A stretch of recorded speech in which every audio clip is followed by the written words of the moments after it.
What's up, everybody, and welcome back to another episode of the TrueShot Guest Spot Podcast, episode number 39. In this episode, I have Michael Felker, the vocalist for the metalcore band Convictions. And this was, honestly,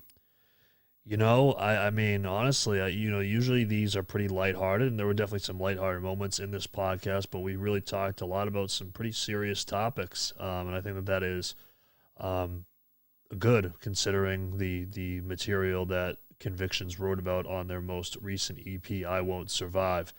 So I'll let you enjoy the episode, and hopefully you guys take away some things from this one. I think it's a very thoughtful, and Michael, just a very intelligent, bright guy who has a lot of really great things to say. So without further ado, let's get into this episode with Michael Felker of Convictions. Through our suffering, we are all connected!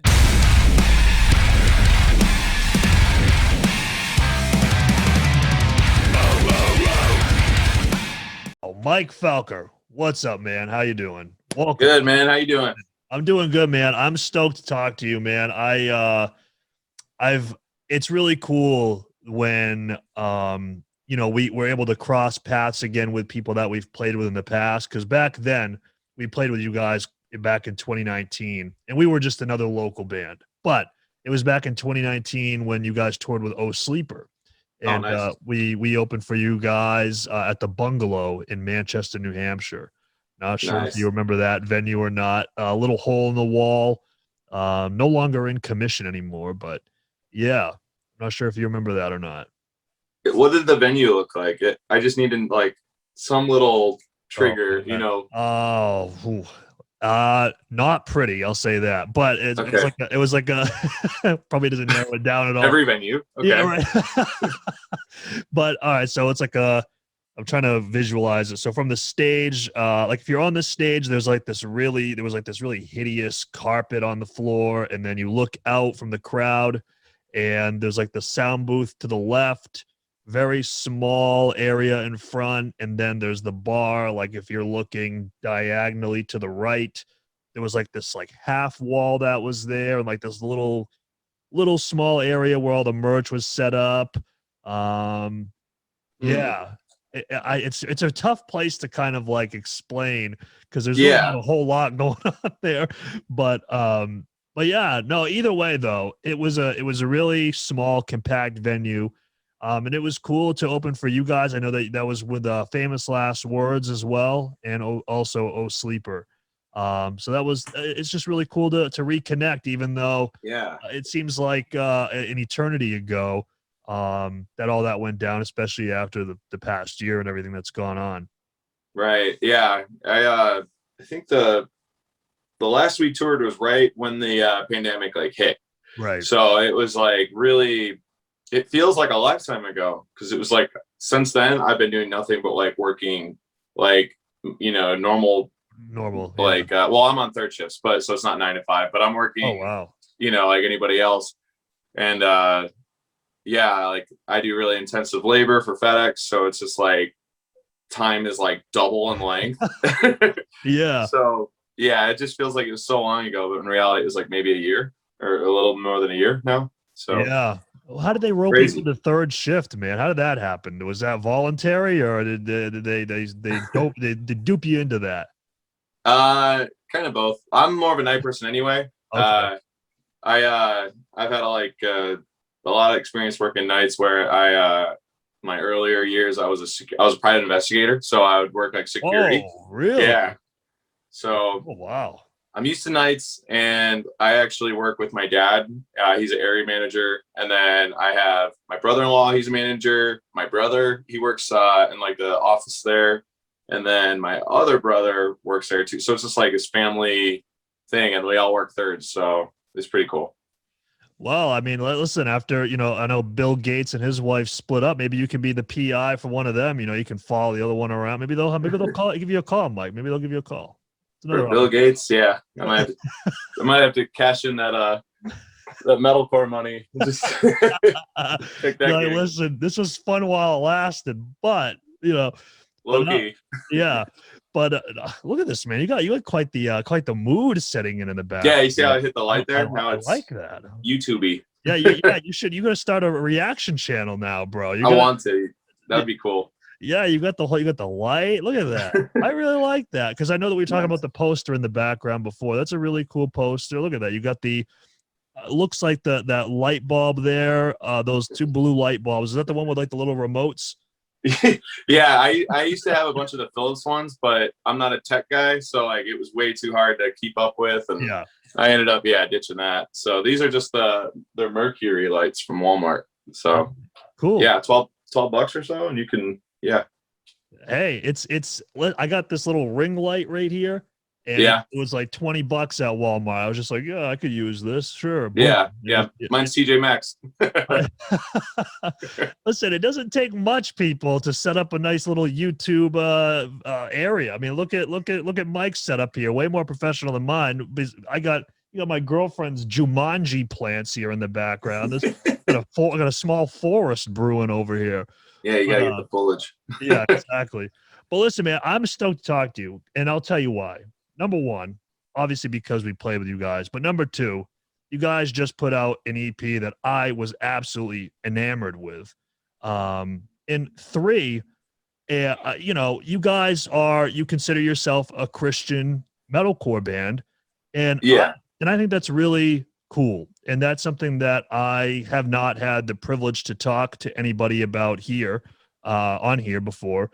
So that's a really interesting perspective, and just just from my upbringing and like some of the different when I grew up, I had like this family that I spent a lot of time with who were very religious, and so it was a really strange dynamic where I grew up from the street from them, and my background, my mother passed away a few years ago from a heroin issue, and my dad not really in the picture at all. So it was kind of like almost like, for the lack of a better phrase, heaven and hell in a way. It was very interesting. It was just a matter of 3 houses down, and you go from the house that I was living in, sleeping on the floor and not having a bedroom, to going down there where they're doing grace at the table every night. It was just a very jolting experience. Yeah.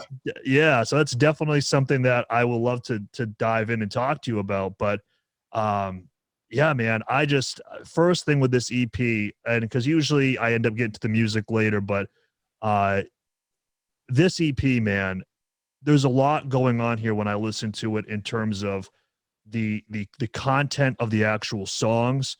Yeah. And then the one thing I want to ask you about that, because obviously with a new EP release, everybody's like, new EP, listen to it now. But like with this subject matter, especially with it being from interviews that you conducted, what is that kind of dynamic been like with wanting to market your product, but also kind of keeping in mind that this isn't like, because usually, like I know for me and probably for you in the past, you kind of write from personal experience. So you can kind of do whatever with that as you want, because that's your experience, and you can monetize or market that or whatever. But when it's someone else's experience, even though they're probably going to be like okay with it, it's just you're a little bit more like, oh, maybe, I don't know, where's the line with that? Yeah No, I think you really tapped into exactly what we're feeling and going through, or at least me, I can speak for. It's challenging for sure, because you're right, like I want to be stoked and be like, yo, you guys gotta mosh to this, it's like super heavy, bro, like we're so stoked, and like I have those feelings. I'm so proud and like really excited. This is the best thing I think I've ever done. Like, this is it. And yeah, it's super heavy, and I'm like, we have really good breakdowns. I'm really like, I want to sell you this is great, and it's like, but I am way more focused on the I guess advocate side of it, where it's like I need to let that go, put that aside, and just kind of focus on the message, because we really want to try and speak out on mental health and reaching people on that personal level. And it's touchy because you don't want to sound insensitive, and you don't want to be I don't want to take these stories and then exploit them in the wrong way, I guess. Even though we were given permission, and the people that are involved are really great, and they're super supportive and excited like we are, but I don't want to twist that and make it about hype, and like it's tricky. I just want to be conscious of that when I'm talking about the music, and I want to be aware of it, and that's something I have to kind of keep in check. That's all. But we were given the green light from our the people that we've written these songs for and about, and for the most part, and it's just kind of like, like, I at this point I'm probably going in circles, but like you can kind of understand just the thought process. You're kind of going in circles and trying to be in the right place.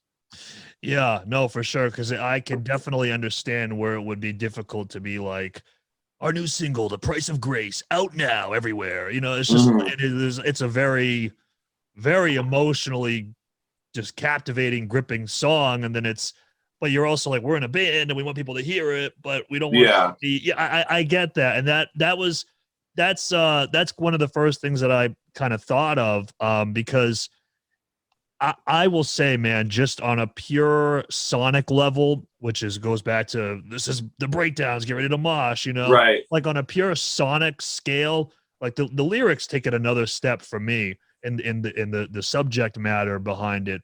But I mean, you saw my reaction to Teeth. I mean, I listened to that and I was just like, whoa. Yeah, Teeth is, I would say, like, probably the safest to kind of put the emotion aside, I guess, because it's more of like a recap. It's more about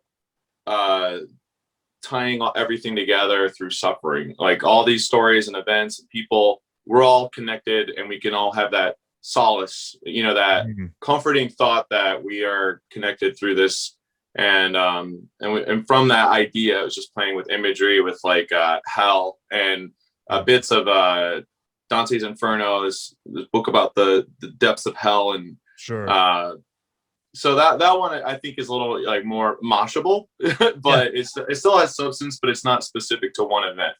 And I think I've seen some of the comments and reactions on that. There was people like, I feel conflicted. I don't want to exploit the subject matter just for the sake of headbanging or moshing. And I'm like, no, it's okay. You can do that. But some people are like, but Teeth is good. I can throw it out of that. So it's really up to who's listening and how they feel. And I saw that you guys put up a post about what's your favorite track off of the EP. And a lot of people are saying Teeth, man. I think that's what's one thing that's really cool is, number one, I mean, the track is just awesome. But number two, like you said, it's like I don't want to say like the least guilty to mosh to, you know what I mean? But it's like, it has that intersection of like, this is heavy, I like it. And it's also not necessarily about someone's personal story or journey that you're writing, which I think is really cool. I don't know if that was purposeful on you guys' part, but it's kind of ironic because it's like probably the heaviest song, and it has probably the most positive message, maybe, or outlook. So it's got a nice juxtaposition there. But yeah, it's one of the heavier ones. It's cool to see that too. Like, like you and I, like, we probably want to keep playing heavy music, but there's that pressure from maybe our peers or maybe the mainstream where it's like, well, we should maybe like go more of a rock route and hit that radio market and appeal to everybody. But maybe I don't know about you, but I don't really necessarily want to do that, or maybe not do that all the time. Right. And hearing all these people like, no, Teeth for sure, it's like, oh, that's a good sign. Well, I'll tell you right now, man, my favorite band is Amur. So I definitely like the heavy, I that's why Teeth, I heard that and I was like, whoa.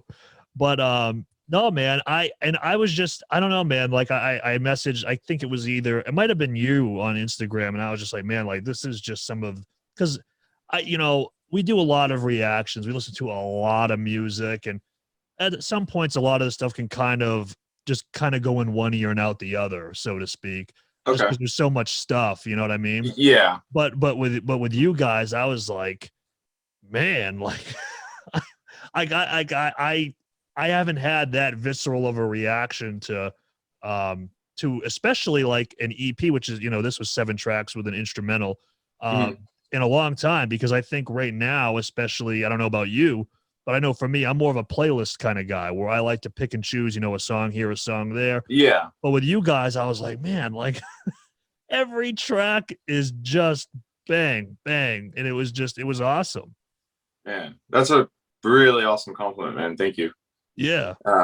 Yeah, I don't know necessarily if I'm a playlist guy. And I'm sure like a part of your job or so is like doing these reviews, you know, and hearing a lot of metal. Like I try not to do that. So I'm listening to like top 40, Justin Bieber, really? you know, like okay. Hip hop and radio and electronic. I try to have everything covered just so that when I come back to metal, it's fresh, you know, and I think that's important. You can't be that guy all the time. And if you know, it could be maybe almost ironically uninspiring if it's just all you're hearing is one sound. And so I try to stay away from metal as much as I can when it's time to write. Yeah, no, that makes a lot of sense. No, that definitely makes a lot of sense. But what are like kind of like, you know, your metal bands that you're like, like these are my bands. Like okay. Yeah. Well, the best band of all bands is Slipknot, of course, but all right. Well, Iowa and Self-Titled and a little bit of Subliminal Verses. That will take the throne for me. But I really like, if you're like in the scene, I would say, man, there's some good ones. My favorite would probably be Crystal Lake. Ooh, and I really like Kubla Khan. So those are like there's no, I feel like there's like nobody better at what they're doing than Crystal Lake. Like they're just, gosh, they're so good. Yeah, man. And had the privilege to see them live when they came with August Burns Red on that tour. And man, the energy is just it's like another level, man. It's crazy. Yeah, that they are so good. Their vocalists, like everything about them. Yeah, it's like everybody's apex. It's incredible. It is incredible, and they've been around for a long time. Which a lot of people really, they've been around. I think since like 2003 or so. They've been around for a while. Yeah, they've been around for a long time. But no, Kublai Khan though, I did not expect you to say that, because I love that band myself, but a lot of people may not, just because of, maybe, I don't know. I love Matt's vocals though. It's just so raw and just to the point. Like it's just no messing around. Like here it is, raw, just pure, unadulterated, just boom. Yeah, it's really stripped down, and that was one thing I got a lot of influence on with some like Teeth for sure. Kubla Khan influence on me. I guess the idea of like, if I'm going to be in like an argument, like with you, let's say, and I'm like, actually like you and I get physical, I'm actually going to like try and fight you or something. Like, what would my voice sound like? You know, like it wouldn't be like, you know, it would be, it would be like beefy and loud and brassy and like unhinged a bit. It would be like Matt from Kubla Khan. That's exactly it. He always sounds like he's about to throw down, like at any given moment. It's just like he's just gonna fight like everybody. Yeah, a scary older brother or something that's like about to kick in your door. And I was like, that sounds so honest and scary. And I was like, I want to borrow some of this, you know, and use my own flares and ideas. And it wasn't just Kubla Khan, of course, but like stuff like that energy, you know, was really important, I think, for breaking through to that. Almost breaking the fourth wall. And I'm just, at this point, I'm just yelling at you, you know, abandoning technique and just. Well, so I was going to say that just from, you know, myself doing vocals, just listening to your vocals on this EP, especially, they were very like raw. And I think that you did a really nice job of trying to channel those different like emotions across. And it wasn't like, you know, this like super like maximize the low end, maximize the high end, 28 layers, like make it just sound like crisp and just perfectly produced. It was just like raw and just you felt it, and I thought that was awesome. Thank you. So we're trying. Yeah, no, and well, I mean, hey, listen, we can't not talk about, you produced Andrew Wade. I mean, yeah, pretty unknown, nobody really knows who he is, you know what I mean? Oh my gosh. Joking, of course, but like, yeah, go ahead. I was just gonna add to that. I had some funny surreal moments because he's worked with the biggest people that you and I probably look up to in the metalcore or maybe even hard rock scene. Ghost Inside, Wage War, do you remember, like big names. And I'm tracking my vocals and he's like, yeah, okay, this sounds good. Let's keep moving, and like it was kind of like this moment where I was like, but is it good? Like imposter syndrome, yes. I was like, is it though? And he's like, yeah, like I don't like we need to keep moving, like this sounds great, let's go. So I'm like, okay, look, man. I was like, you've recorded John Vigil. I was like, is this good? And he was like, yes. I was like, wow. Like, and I just kind of let that soak in and like embarrass myself for a second. I was like, this dude, like, he hears the best screaming, or like the best, like he knows. So if I'm good, then I must be really good. So let's go. Like that's really, it was like a realization, humbling moment, I guess. It's really cool. No, that is really cool. And so like, how did that, I guess, kind of that dynamic work, working with him, and, he's been around the block a time or two, and these are obviously very, heavy songs, both sonically and emotionally. And, there's probably some elements of not like, like I'm trying to think of how to word it. Like a lot of these songs probably didn't have like that natural, like songwriting element to them, but maybe they did, you know what I mean? Like it had some of like that. We really want to get this in here because this is the realness of the content of the song rather than like, maybe we take this part out for the purposes of songwriting. You know what I mean? Yeah. It was definitely a different approach, at least from what I'm used to. Yeah. Typically in a studio situation, you got budget and time restraints. So it's just kind of like take your demos and go. It's not always been like that for us, but typically, it's just kind of, you know what you're getting into. Mm-hmm. With these, like we had demos and we had all the lyrics at least mostly fleshed out and conceptualized. But for example, we have 5 to 7 days for one song or something. And in my mind, I'm like, okay, well, we're going to start drums, maybe, scratch guitars first day, drums, maybe the same day or second day. You know what I mean? Like, it's kind of like people that record a lot, they might have this rhythm. And I was expecting that. But for this, it was totally different. Like day one was just kind of like, let's sit down and let's talk about what we're writing about and what we want to do with it.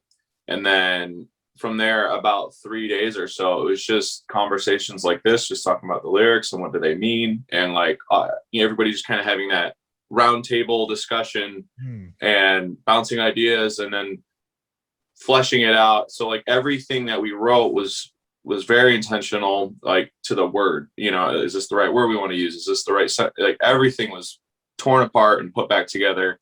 And I think having that extra time was really, really beneficial for us. And I recommend that if you can take as much time as you can to really mean what you want to,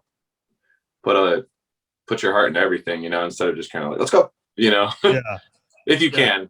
No, for sure. No. And that's really interesting. Cause for me personally, we're finally going to be going into a studio at the time of this recording anyway, next weekend for the very first time ever. Like I was telling you before we came on, I'm used to recording vocals in a child's playroom, you know what I mean? So, and then setting it off to be mixed and mastered and whatever. So I'm definitely looking forward to that environment. And it's going to be interesting because I'm used to, just screaming in front of the other guys in the band versus, in front of somebody else. I'm going to be like, is it good? It's all right. Right. But right. Yeah. Especially I can imagine with Andrew Wade, I mean, not taking anything away from the guy that we're going to spend time in the studio with, but somebody like Andrew Wade, who's, like you said, has been, I mean, you name the artist, it's probably a decent chance, So I can understand that a little bit, maybe of imposter syndrome. Like, are you sure this is good? That was only one take. Are you sure that's good? You Right. Do it again. Yeah. No, yeah. It's you know, it. I don't really know how much else to add to that. I mean, like, congrats to going to, you know, a new environment, and I think you'll do well if you've had a lot of experience. It sounds like, and you know, I've heard your music I was talking about earlier. It sounds great. So yeah, just do what you do and be confident, and it'll be good. Yeah. I mean, and with Andrew, like, it wasn't like that. Like, he's like super down to earth and really cool and funny, and it didn't even really process most of the time. Like, it was just kind of like hanging out with a friend, you know? Yeah, no, for sure. I mean, listen, man, our music is no Slipknot self-titled. I mean, that right there's the crown. No music is. No.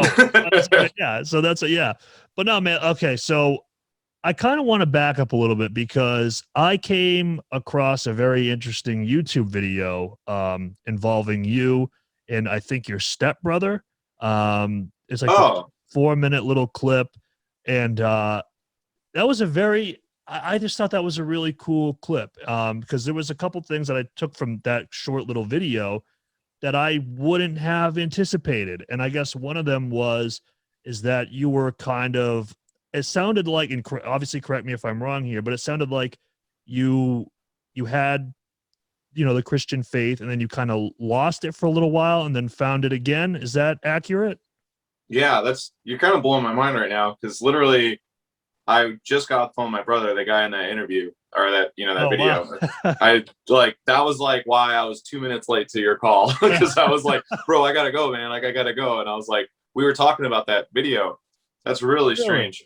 Yeah, that's weird. Very weird timing. That is weird. Wow.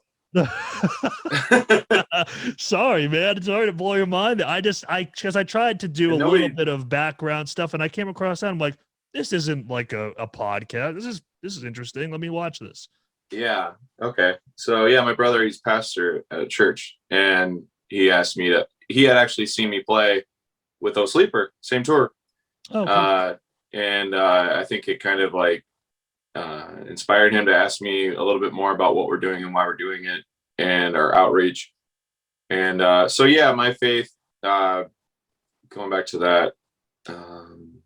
So I didn't grow up in a Christian home, like probably similar to your experience. Not that it was bad or anything. It wasn't until like my later teen years where my dad actually started taking us to church, and I would show up in like Slipknot shirts and make a joke of it. I was like, this isn't for me. But yeah, right around like 19 or so, I abandoned the whole idea of God, and I was very against it. In fact, I was like trying to argue with people against God. I'd be like, oh, like, well, these are reasons why I don't think God's real. Like, go ahead, let's debate. Like, I was like trying to debunk people's faith. It was really a goofy time for me. Yeah. But I did that with my brother. My brother was getting involved with his theology and you know, getting serious about becoming a pastor eventually. And I remember the night when I sat with him in the car when we were both doing security, and I just threw a bunch of questions at him, and I expect, he's very smart, so I expected him to fire back with like, oh, well, this and this and this. Mm-hmm. And he like was kind of stumped, and from that fueled him to dive way deeper into his theology and way deeper into finding answers to those hard to answer questions, you know, with God. And eventually he came back to me and presented this all to me, and it sat with me for a while. And I was going through a really difficult transitional period in my life where I had suicidal tendencies, and it was a very dark time. Mm. And so I eventually went towards God as like a last resort instead of like therapy or medication, things like that, which are great. But God was just kind of like my last straw. And so from there, being like a born again Christian and then eventually joining Convictions, everything just kind of had this divine timing, it felt like, for me. And we kind of talked about that in our little interview that you watched. So I guess that hopefully answers some of what you're. Yeah. No, for sure, man. And I didn't mean to take you off guard. We get very deep here on the TrueShot. Well, we get very deep here. We try to cover all the bases. And I just, like I said, I not only, I like to try to approach these from not only is your music awesome and it's great, but really knowing who you are and learning more about you, I that's what really interests me. And it's probably because I do have a journalism degree. I have a background in it. So that's very interesting to me. And I believe that everybody has a story to tell, and you definitely do. And I learned that from just a 4-minute clip or whatever. That's cool. Yeah. But no, man, I guess from there, he kind of touched on something in that video that I thought when he said it, I was like, oh man, I gotta ask Mike that. I mean, if I don't, I mean, I have to. So he mentioned, the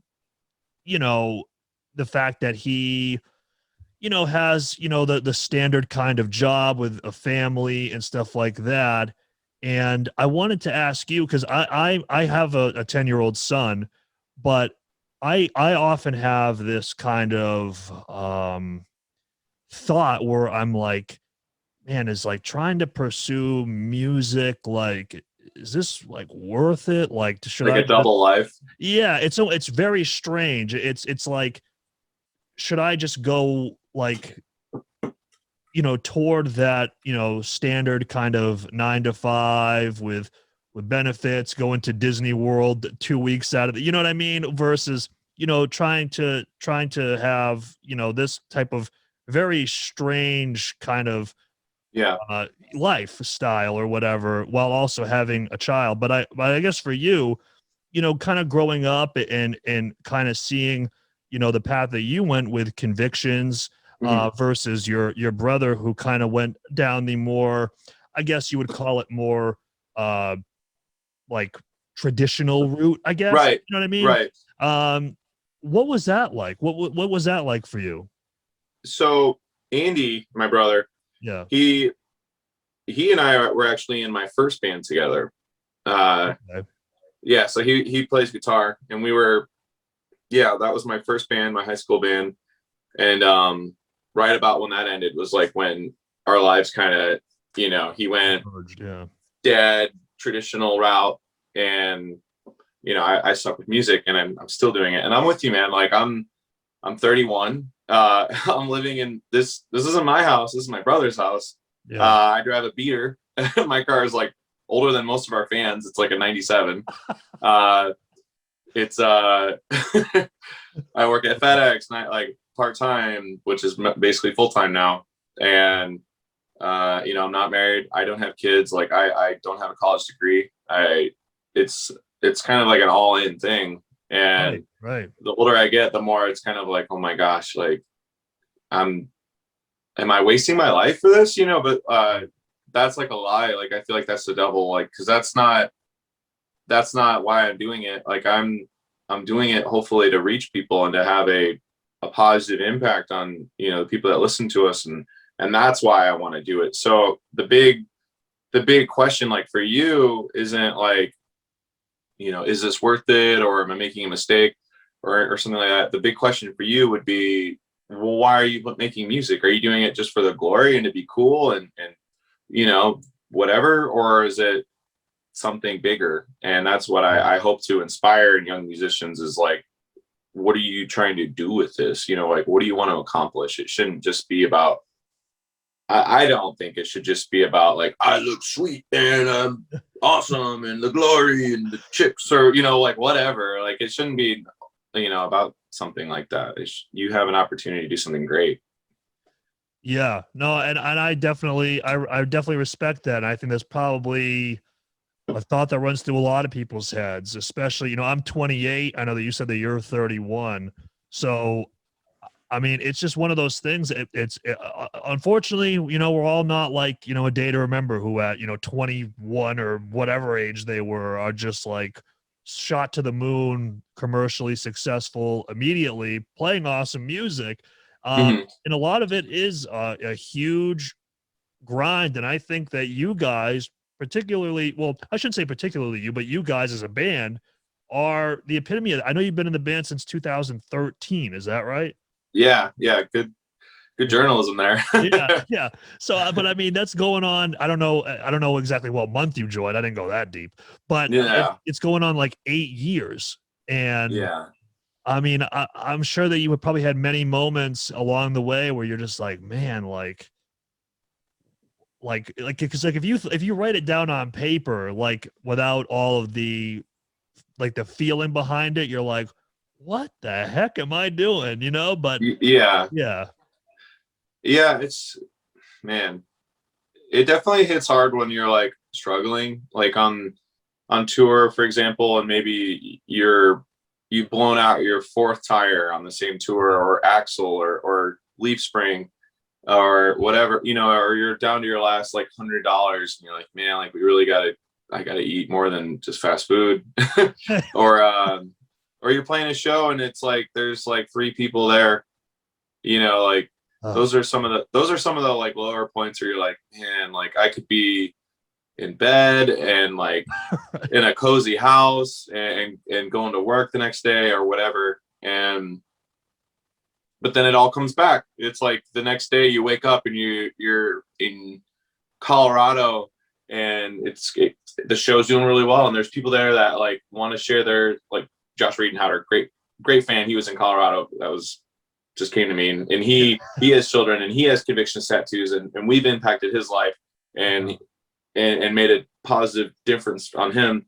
And he would come to our shows and bring his children in Colorado, and they would mosh, and they're little guys, and like you know, like, and you're like, wow, like I'm making a difference, you know.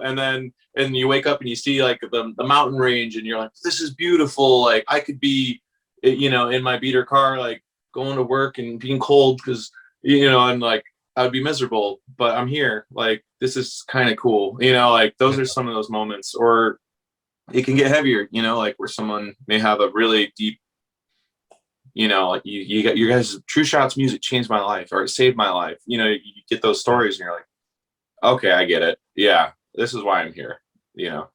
Yeah, man. No, and I think that's awesome. And especially, you know, I am kind of interested though. I do want to back up because I know that you mentioned that your dad started taking you to church when you were, you know, kind of in your teen years. Is that what you said? Yeah, that's right. Yeah. So, I guess what inspired him to start bringing you into that? Was he into that, like going to church on his own before, and then eventually introduced you into that? Or I think so. So he didn't start taking us to church till like after my parents divorced. So before that, I do have a few like faint memories of him going to like mass and stuff like that, because we had grown up across the street from this like big church, and I was always curious, like, what's going on over there? Like, there's like kids, because it was a school. It was also school, and you know, like, mom, dad, like, what's going on over there? Like, we should go there. Like, some of my friends go there, and they're like, you know, like, and I was like, okay, like, but I was always like really interested in it. I think that like ironically made me more driven to go seek out God and what that's all about. But when my parents split, yeah, those earlier years, my dad was taking us to Cedar Creek. That's our church we go to. And it definitely like sparked my curiosity a bit, and just seeing like the positive energy and the way people are carrying themselves is definitely probably my first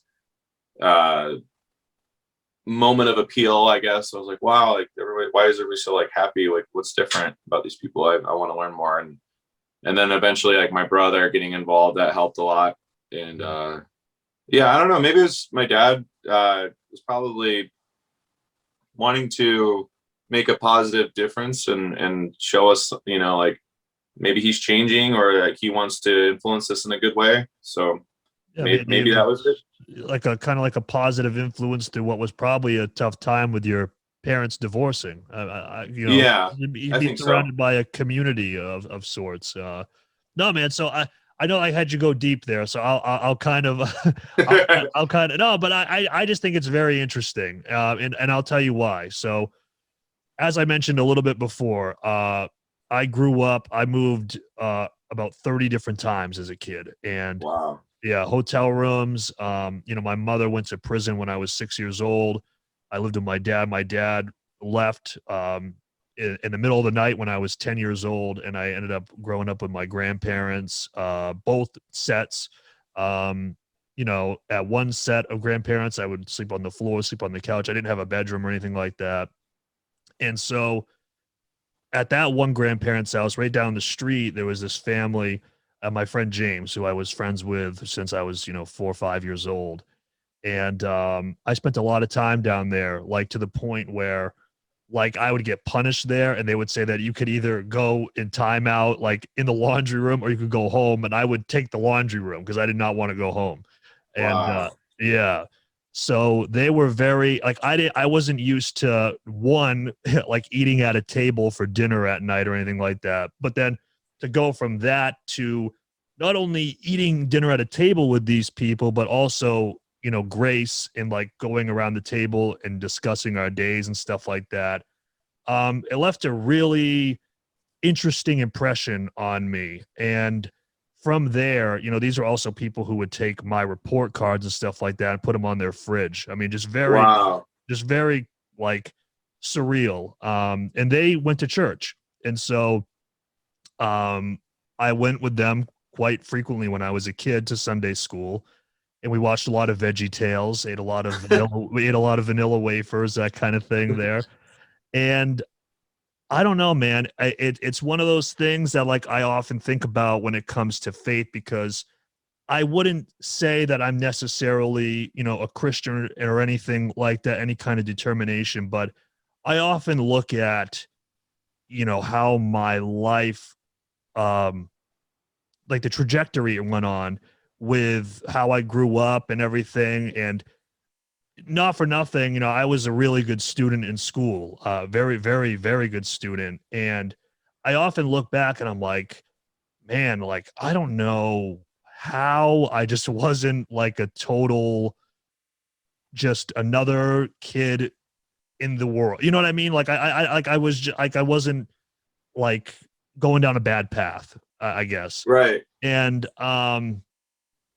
I don't know, man. I often think of like, maybe there's some kind of higher power or something that has, I don't know if it was like the life experiences lined up the correct way or what, but like something happened in my life that I attribute a lot of it to that family, I would say, Right. why I didn't go down this really negative path that I was used to with my family. And Yeah.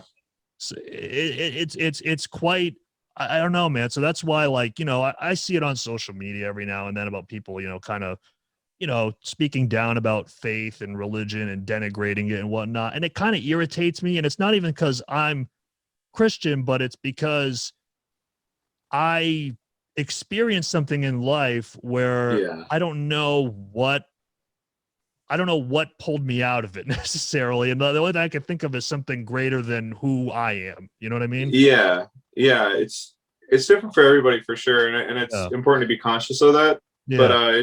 I mean, I appreciate you sharing that story. Like, that's really inspiring. Like you definitely had the recipe for being, like Right. a really maybe bad person or making bad mistakes.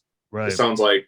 And it's almost like God maybe wanted you. I can't speak. I'm not God, and I don't want to push anything on you, but it sounds like God maybe pulled you out of that so that you could share that foundation that was built for you, and then how you just changed it and turned it into something really great. I mean, you have like, it sounds like you're doing really well, and you speak well, and you're educated, and you have a kid, and you're on your way. And like, it sounded almost like you would be like a Netflix documentary, like serial killer, or or like a or maybe locked up somewhere or something, and Right. And you beat that. So that's inspiring, and you should share that. Yeah. No, man. No, and I just wanted to share that only because I asked you to share so much. And I think too, man, like I've always said to people as far as faith goes, and I'm not, very educated on the subject, but the one thing that I've always found with faith is that even in its, I guess, like its simplest form, there's something to be said about when, that same family that I was talking about, my friend James, his aunt, this was, a little less than a decade ago. They had a 3-year-old daughter who died of brain cancer, and they're very religious, and that community that they had really helped them get through what is just like, well, for a lot of people would just be an absolutely devastating life event. I mean, losing your child to brain. I mean, that's just rightfully so. Right. Exactly.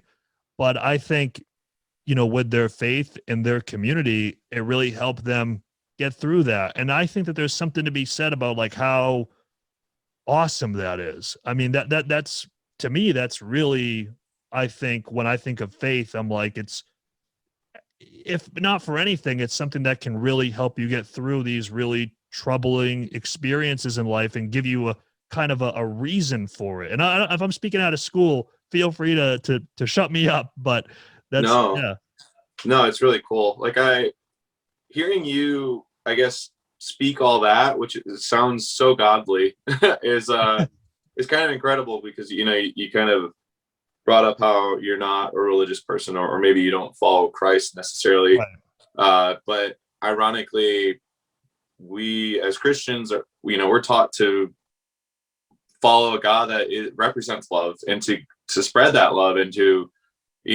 support one another with that love. And so many people get that wrong. And to hear somebody that isn't Christian doing that, it's kind of funny, I think that's really cool and says a lot. And I think there's definitely something really special there. And I think that's a lot of like what we experience on the road. Not to go off on a different tangent, take away from what you're saying. Go for it. Go ahead. But a lot of people that we encounter are brought up in like harsh Christian, I'm going to big quotes on Christian, harsh Christian environments where they don't experience that love. And it's almost like badgering them on, the littlest things, and just, being so critical on them that it forces them away. And it's almost the opposite of love. You're terrible to them. And I think that's really sad. And I think that's important for us to try and find those people, and to show that high level love to them, to, represent that. And that definitely gives me a lot of purpose in what we do. But it sounds like that family that you grew up with was doing that. And just, it sounds like they really knew God, and that's really cool.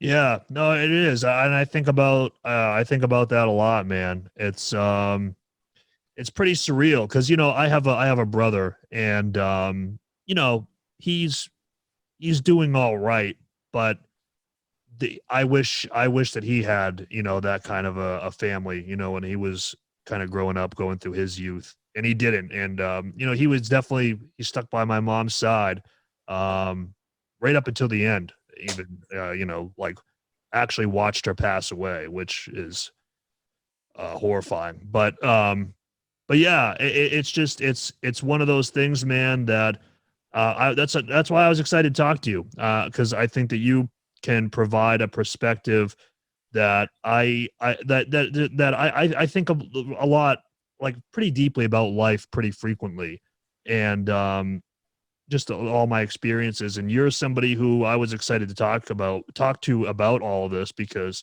I think that you can offer a perspective to not only myself, but to, your fans, or anybody who, listens to anything that you're involved with, that can really help them look at something differently. Yeah. Yeah. And not to do a shameless plug or anything on my new record. Yeah, go ahead. But that's kind of like what it was about, really, is just to share other people's stories, and really try and, I don't know, and embrace empathy. Because I know uh-oh, did I lose you? Yeah, I lost the picture, but there we go. Cool. Yeah. Okay. Sorry. That was kind of the idea behind our new record, was to have empathy, to step into other people's shoes, and to try and see, the world through their eyes and their experiences. And I think that's a really great thing. And I'm glad that you're doing that here, with these podcasts and stuff. I think that's really great. Yeah. And I think a lot of people may benefit from that, like just trying to listen, to other people, and to try and understand. I think that'll help a lot. Yeah. And I know that you said, shameless plug, but I think that what you guys did with the style that you approach this record with is the epitome of selflessness, you know, like you're putting somebody's story into your art, which is, I mean, that's crazy. I mean, that's, Yeah. you know, a lot of it can just be about, you know, because I write a lot about my life personally, because, you know, I always kind of think about it in the way of like, you know, a lot of bands, you know, they write about, you know, like politics or whatever, and that's totally fine, you know, do your thing. Mhm. But I know my life story the best, and that's what I can tell really the best. So it's for you guys to approach this record telling other people's stories is, I mean, that's not only difficult, but to portray that, especially in this style of music, is awesome. Yeah, it was really hard. I think the hardest part was just doing the story and the person justice. So it was like, I really got to make sure I get this right, and I don't want to just like try and, oh, I got the night off of work, all right, I'm gonna finish this song, here we go. Like, it was more about taking the time and asking the right questions and getting all the resources, whether it's reading a book, watching a movie, or, you know, like for The War That Followed Me Home, for example, like trying to, you know, gather these military stories and hearing all these other, you know, perspectives on war and trauma, but then also like going back to my friend and asking him questions and really understanding his story, just trying to gather as much as I can, you know, like really get into their shoes and trying to get in their head and to feel them out. I think that taught me a lot about life. I mean, just being a better person, instead of just being like, oh, that sucks, man. Like, you know, I'm sorry to hear that. And then you just go about your day. Like, can't wait to get on Xbox Live tonight. You know, like, it taught me a lot, you know. Like, no, it's true, man. It is. You know, like when I'm at work and someone tells me something, like I have this bad habit of just like having selective hearing where I'm just like, oh, that sucks, man. Like, okay. You know, instead of like really being like, what would I feel if I were in this person's shoe, you know, or what would, you know, and that's a big part of why I wanted to do this, this EP, this record, this whole concept. I really just wanted to try and, not just myself, my bandmates helped and they wrote their songs too, but really challenge myself here. Yeah, because that's what I was going to ask you. What was something that you learned in this process? Because, you know, obviously you're writing it for other people's stories. Like, what was something that you kind of learned about yourself, either positive or negative? Maybe it was what you had just mentioned about kind of the selective hearing, whereas probably now, like if somebody tells you a story, you're going to be like more of like, oh, I'm going to be much more receptive to hear this person out, rather than just being like, oh man, that sucks, but I gotta go, bye. You know. Yeah I think the biggest takeaway probably was just like a big empathy exercise. Just to like, just trying to see things like through other people's eyes. That was probably my biggest takeaway, maybe. But as a writer, for sure, like understanding, like having an arc and a dynamic and like a like lyrically having like trying to tell a full story in 3 minutes is really hard. And like trying to, you know, like there's a lot of like technical things I learned, you know, and big tip of the hat to our producer. Like he really, you know, helped a lot in that aspect. But as a writer, I learned a lot, and now I'm really excited to write more songs and tackle new, you know, ways of doing that. But I think for me as a person and growing, definitely empathy and grief, learning about grief and healing. I haven't had a suicide in my family or like close group of friends, and I don't know. I didn't know like exactly what that would do, and seeing one of my close friends and how it affected him losing his best friends, like that really put a lot in perspective. And no, it was, every song really had its own little, you know, effect on me.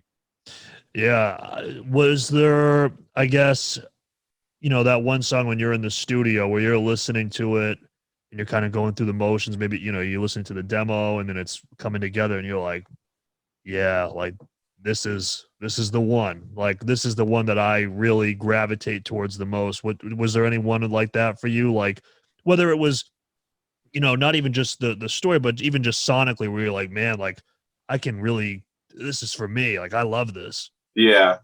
Probably The Price of Grace. That was one of the last songs I recorded. Oh, okay. so me, like, as a vocalist, I've been trying to get better, and I'm sure you are too. We all are. Yeah. But during COVID, it was just a lot of practicing and finding new techniques. So like that was like the freshest song I've recorded, and I was able to try new things, and that was like good for me. But also for this release, I really wanted to do like almost like method acting, where you put yourself in the role and kind of live it out, and then what would it sound like if you recorded it? So there was parts where that song where like there's a lyric where I say like they found the note you left behind in the lethal dose you took that night. When I was recording it, I was gritting my teeth and like trying to scream through it, and you can hear like spit, and like I can hear it when I listen to it. And to me, I was like, this feels like I'm actually in this moment, and I'm angry, and it feels like, oh my gosh, like it's not even like I'm singing anymore, I'm just there. And it was really cool for me.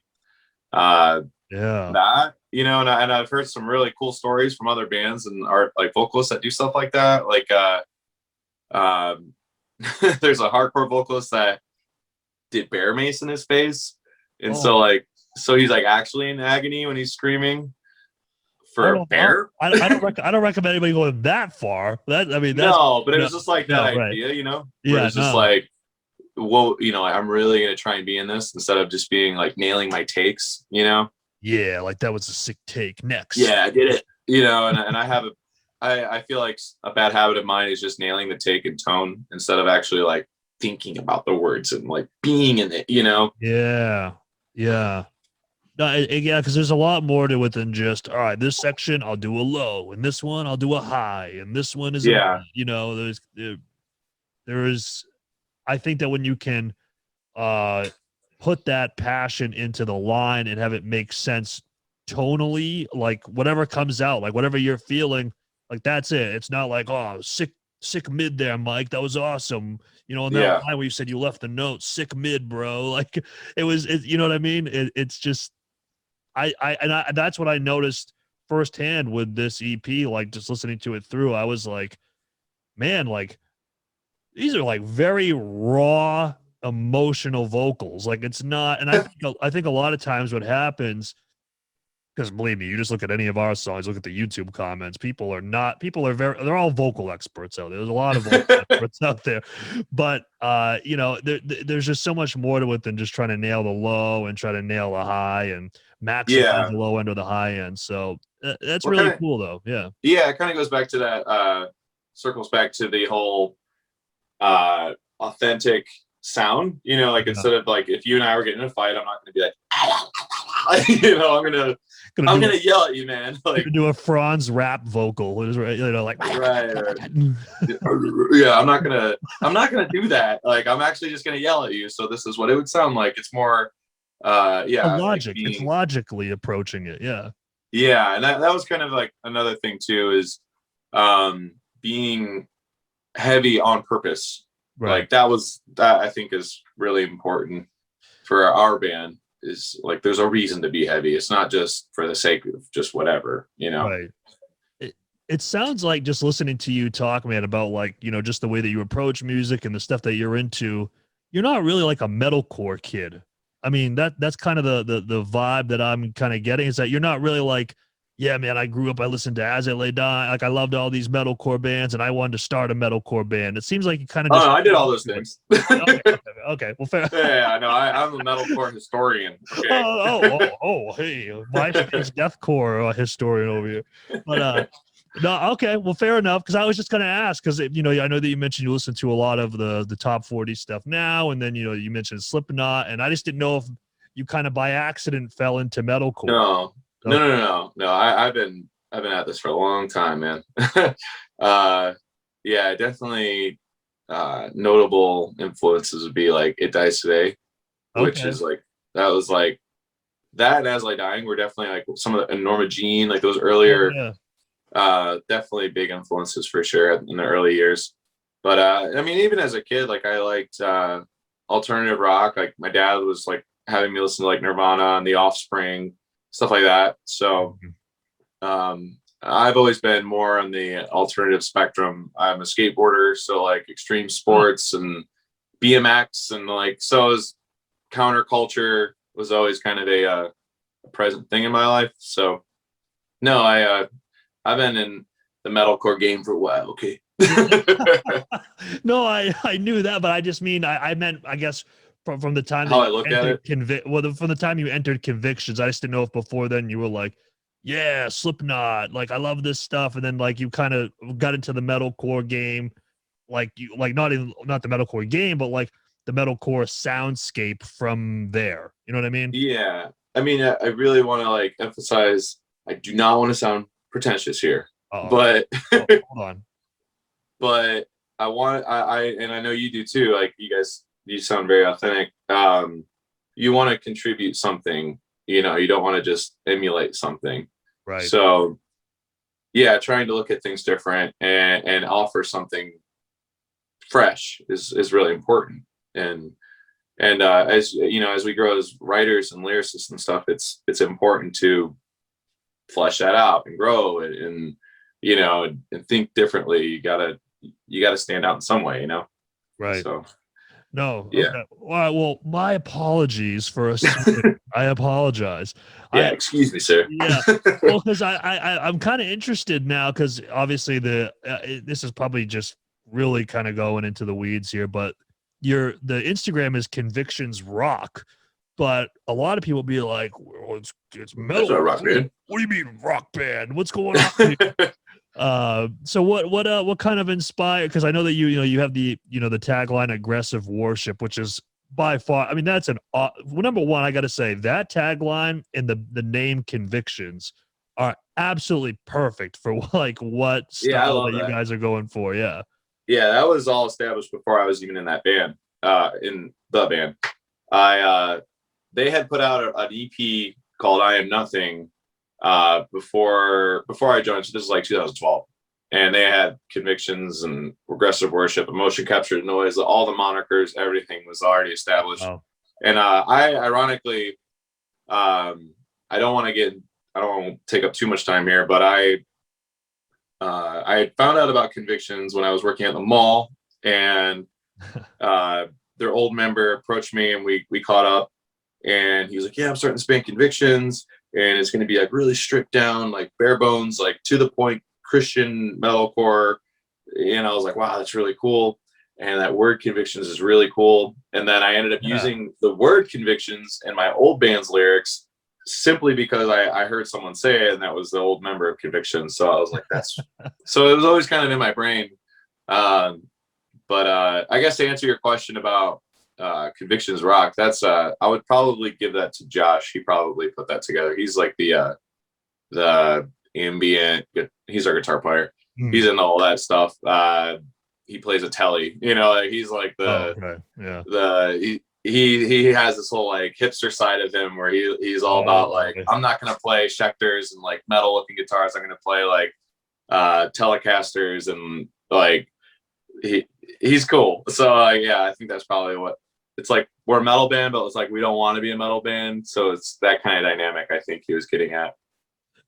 Well, I mean, I know that you maybe not want to be a metal band, but Teeth was I mean, we kind of have this like it's a kind of a meme at this point within like what we do with the reaction videos and whatnot, but we call different songs Richard Core, and that's just like, I'm really like, I love like the Amur, just like the boom boom boom style stuff, and like Teeth was I was like, this is like written for me. This is Richard Core. I mean, this is written for me. So it's just really funny that you mentioned, your guitar player there, who sounds a lot like our bass player, who listens to what I like to call coffee house music. And I joke with him sometimes. I'm like, listen, man, the guarantees, Adam and I will get the guarantees. We'll pay you in bagels. We'll pay you an organic bagel. It's just all that kind of funny hipster joke stuff. That's really funny though that you mentioned that.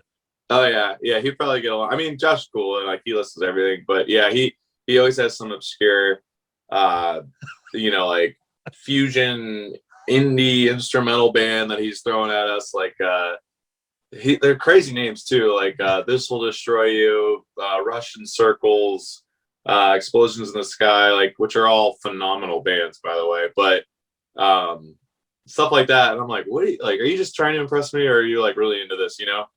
And yeah, he's cool, man. But yeah, every now and then I'll throw the Richard core at him. I'm like, dude, like, let's just make something super heavy, man. Like, can it just be heavy?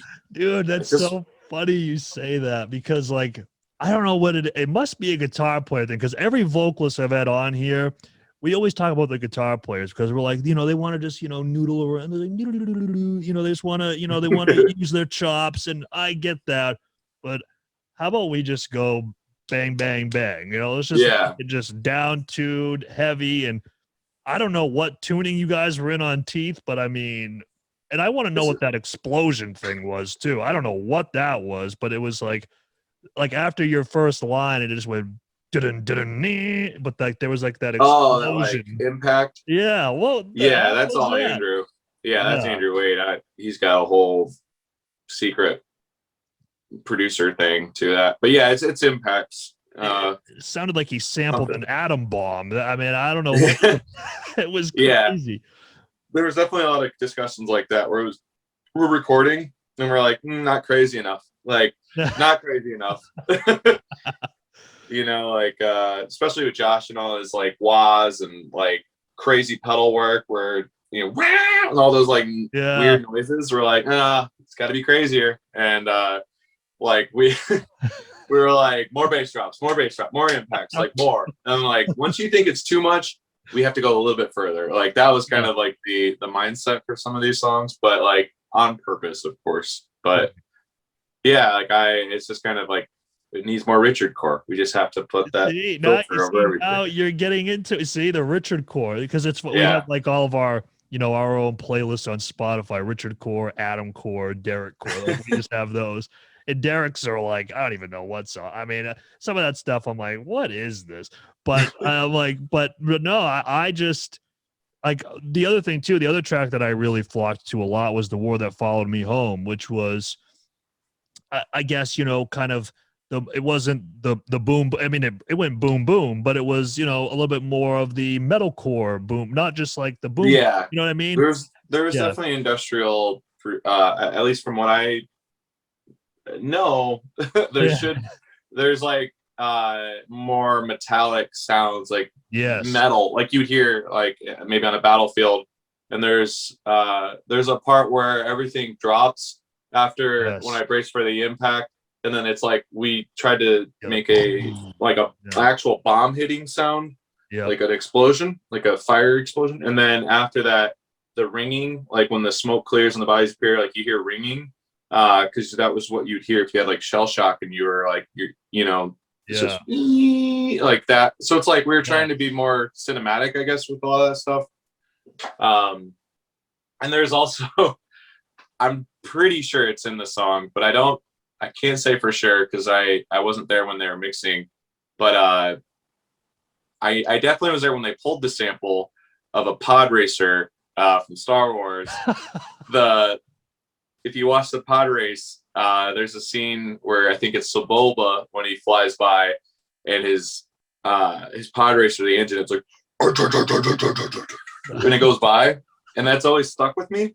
And there's a song from Architects off of their Hollow Crown record, which is like one of my favorites. Big throwback. Most people don't know about that now. Okay, I was gonna say maybe you are a metalcore historian. Okay, maybe. Yeah, there's a song on there called Early Grave, which is one of my favorites.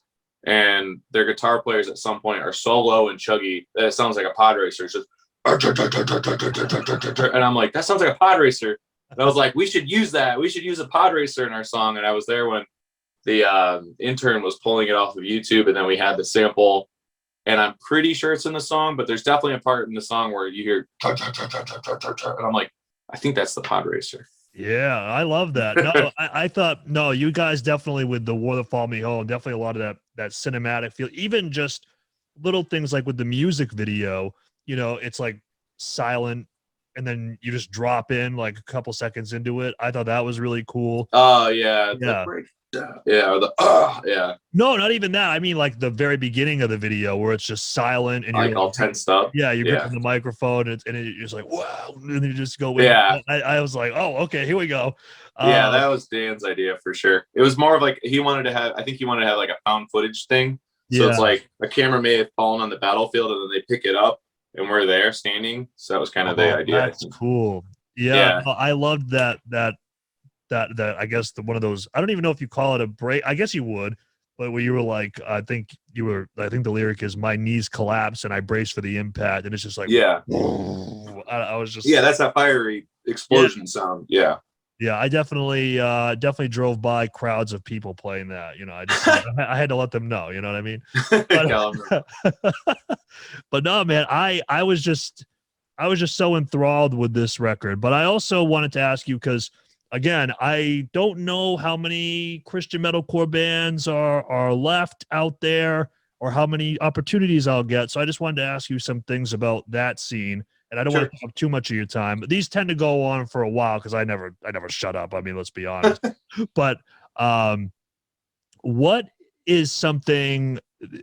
Why do you think there is, I guess, to like a stigma attached to this, you know, Christian metalcore, or why it's not as prominent as it? You know what I mean? I feel like.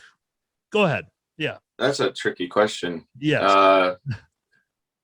You know, I wasn't in the Christian metalcore scene when it was probably in its heyday with like Cornerstone Fest and you know, those bigger Solid State, Tooth and Nail, you know, that when it was like a category on MySpace, you just click Christian, you know, like it was everywhere. And that was really influential in my earlier years. Now, not so much. Mm-hmm. I can't speak on those bands. I don't know like why maybe it's like dying out in a way or that we're like one of the last ones now. It doesn't really affect us. Like we will not be convictions if we're not convictions. I'm sorry. We will not be convictions if we're not Christian. Like we can't do that. It's what we are. Mm-hmm. But I think maybe a lot of those bands, if I could add any bit to it, would probably be maybe some of the unrealistic expectations that come with it. Like, dude, I saw your guitar player drinking a beer. You're not Christian. You know, like stuff like that, where it's like, what do you know, and then after a while, maybe it gets to some of these bands. This is a speculation, but I know most of our really tough criticism comes from just other Christians, ironically, not non-Christians, just because of the way that maybe they view their faith and how it should be upheld. And you get a lot of, sometimes bands will get scrutiny or you know, they will have this unrealistic expectation to live up to, and maybe it just collapses on itself. This is just speculation, but I've seen a little bit of it with our band. Just some of the people that are like, well, you sure has an upside down cross, so you were devil worshippers, and it's like, you don't get it. You know, like that is not some hardcore. I don't. And at that point, some of these people you just can't argue with. You know, you just got to kind of say, you know, I'm sorry, that's how you feel. Wish you all the best. You know, but no, like we're gonna keep doing what we're doing here. I don't know. That's my guess, and I'm probably I think I'm probably right, but just from the outside looking in, like I know that one band who maybe was considered Christian metalcore, but maybe they have kind of I guess kind of gone away from that subset of metalcore, whatever. Fit for a King, you know, who I don't know. I know that they all are Christian, but I don't know if they're like, we're a Christian metalcore band. I don't know if that's what they do anymore, but I know that Tuck, the bass player for the band, he manages this band called Left to Suffer, and he shared a clip of one of their music videos where it was not it was not exactly a Christian lyric. I'll put it that way. And so, you know, he got some flack for just sharing that for a band that he manages. And I could definitely see that could be part of the dynamic of being a Christian metalcore band, is that even though you feel like you're carrying out that moniker, if you will, there's always probably going to be somebody else who you're not necessarily upholding that Yeah. message to. You know what I mean? Yeah. Yeah. But yeah, man. Yeah. Yeah, no, and because and you guys are from Ohio too, correct? Yeah. Well, yeah.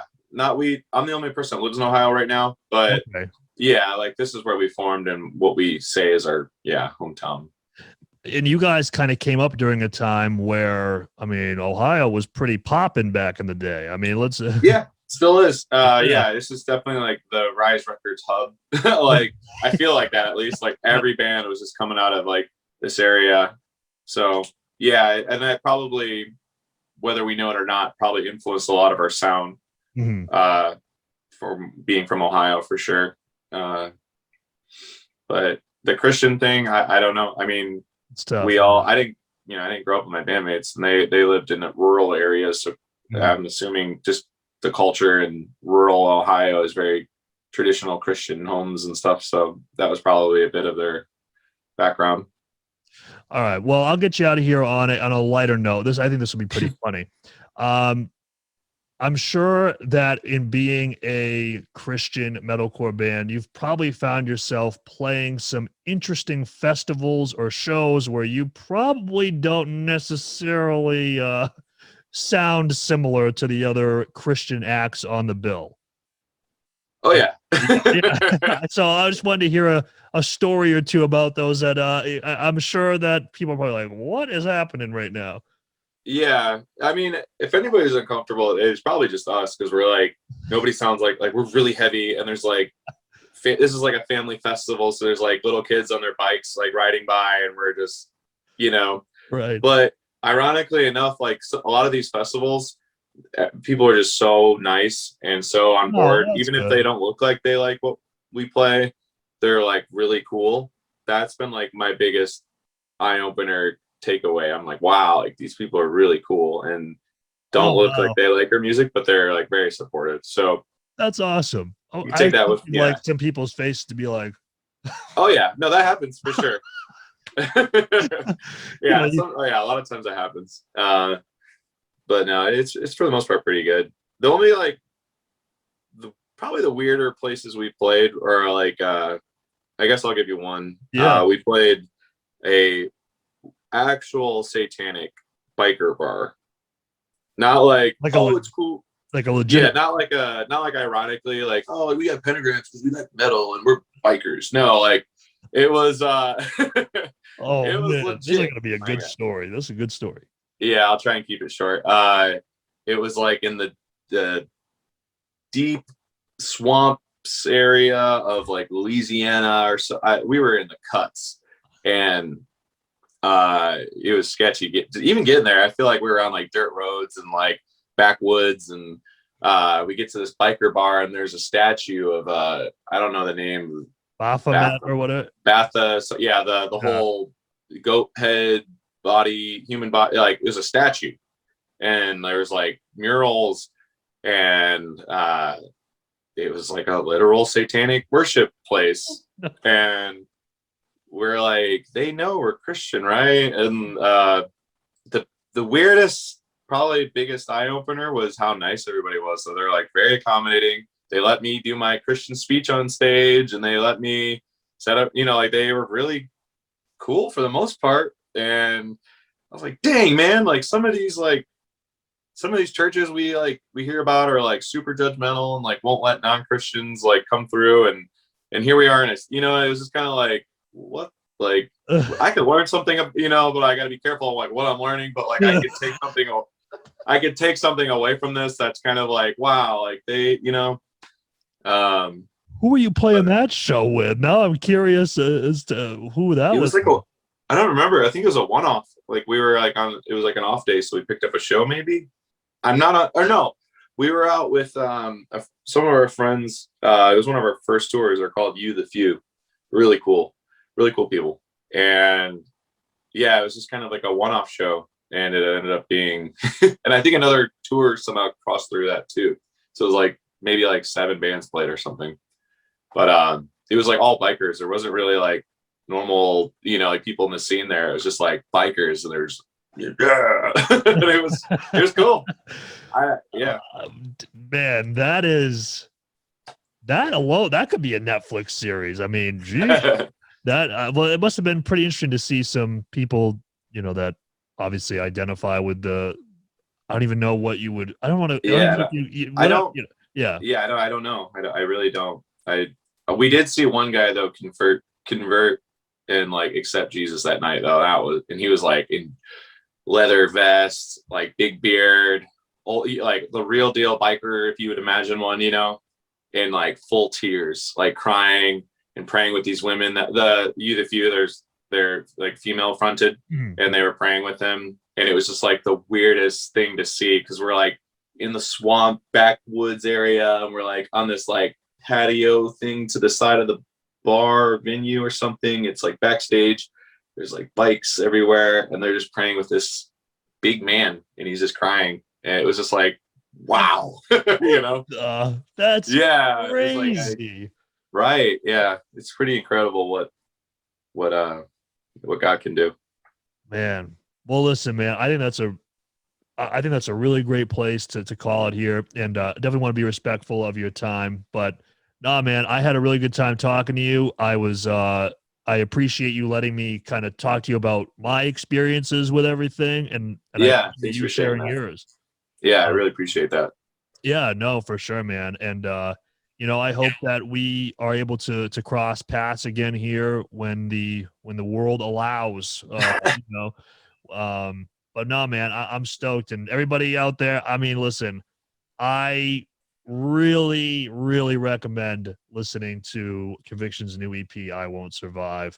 My personal favorite track is Teeth, but you know, there's a lot of really compelling lyricism here, and probably a lot of stories that you can identify with in some way, shape, or form, whether it's your own personal experience or maybe your friend's experience or whatever. And I'm sure that it'll hit differently for each and every person, but definitely go listen to it. It actually just came out at the time of this recording. It came out yesterday.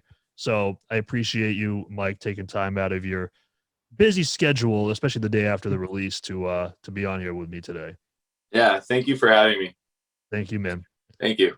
Thank you so much for listening to this episode of the TrueShot Guest Spot Podcast. If you are watching this on YouTube, please leave us a like, comment, subscribe, turn on the notification bell, all that good stuff. If you're listening on Apple Podcasts, leave us a review, 5 stars, please. And if you're on Spotify, make sure you follow the podcast and also share this on your Instagram story and tag me, tag Michael, tag Convictions, tag whoever, just tag somebody. And if you want to go even further than that, you can go and follow us on Twitch at twitch.tv/TrueShotOfficial, or join our Patreon where tiers start as low as $1. That's patreon.com/TrueShotOfficial. Thank you so much for watching, and we'll see you in the next podcast. I should say also thanks for listening. I mean, because if you're not watching, then you're listening. So we'll go with that. Okay, bye.